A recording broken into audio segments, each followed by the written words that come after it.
Hello বন্ধুরা, welcome to my channel beginner বিকাশ।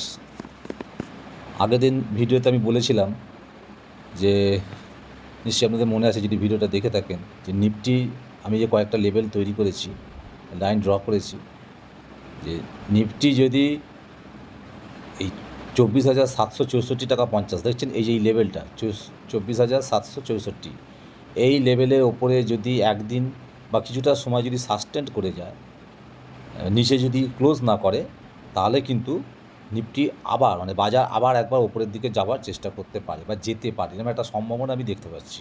তা আমার মনে হচ্ছে।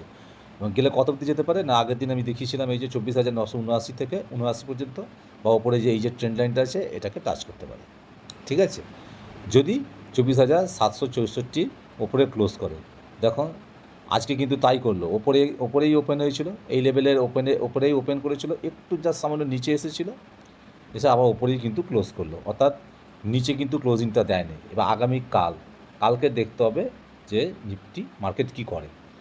যদি মার্কেট কিছু সকালবেলা থেকে কিছুটা সময় যদি এর ওপরেই যদি সাস্টেন করে যায়, তাহলে মোটামুটি একটা আপসাইড মুভমেন্ট দেওয়ার সম্ভাবনা নিফটির মধ্যে দেখা যাচ্ছে।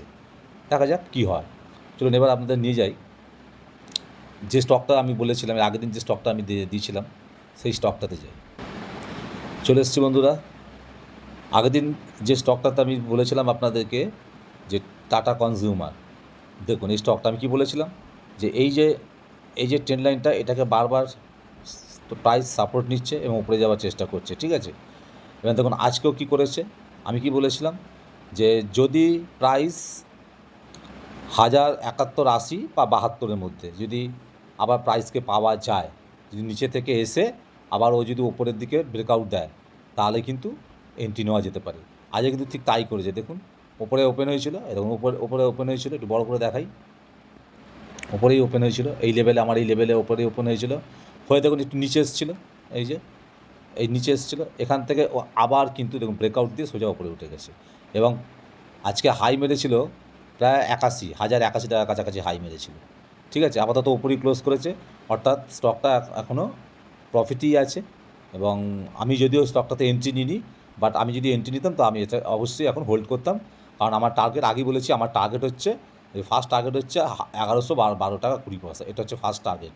তাহলে হয় আমি এই টার্গেট নেবো, কিংবা যে নিচে যে আমি এসএল দেখিয়েছি, আমার এসএল আছে 1,057 টাকা, এই এসএলের যদি এসএল হিট করে তো লস বুক করে আমি এক্সিট করে যাব। আর যদি টার্গেট হয় 1112 টাকা টার্গেট, তাহলে আমি টার্গেট বুক করব, প্রফিট বুক করব।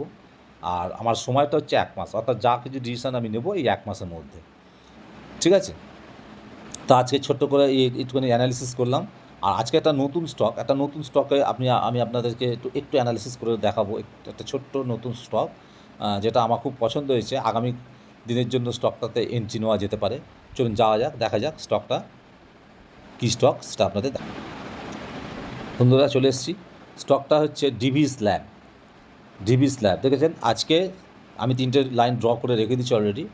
আজকে স্টকটা, আজ প্রাইস কী করেছে, 5,940 টাকাকে সাপোর্ট নিচ্ছে, সাপোর্ট নেওয়ার পর 5,995 টাকা 50 পয়সা ওপরেই কিন্তু দেখুন ক্লোজ করেছে। ঠিক আছে, অর্থাৎ আমি এটাতে এন্ট্রি কখন নেব, যদি দেখা যায় স্টক আগামী দিন, আগামীকালকে মার্কেট ওপেন আবার খুলবে, তো স্টকটা যদি আগামী দিন ওপরে খুলেই যদি নিচে এসে 5,995-কে নিচে যদি ব্রেকডাউন করে আবার যদি ওপরের দিকে ব্রেকআউট দেয়, তাহলে আমি কিন্তু এটাতে যদি ট্রেড নিই, তাহলে এইভাবে এন্ট্রিটা নেব। কিংবা যদি প্রাইস এই এই এই যে 5,995 টাকার লেভেলের নিচেই যদি ওপেন হয়ে যদি এই লেভেলটাকে ব্রেকআউট দেয়, তাহলেও আমি এখানে হয়তো এন্ট্রি নেব, যদি আমি সুযোগ পাই। তো দেখা যাক, আমি তো অবজার্ভ করেছি, আজকে সারাদিন ধরে স্টকটাকে দেখেছি। আপনারা যারা ইন্টারেস্টেড নজর রাখুন, আগামী দিন দেখুন কি হয়।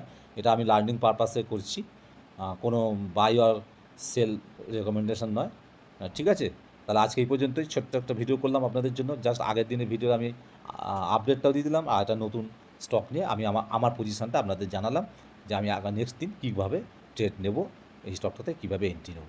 চলুন তাহলে আবার নেক্সট দিন আবার আপনাদের জন্য একটা ভিডিও নিয়ে আসবো। Thank you.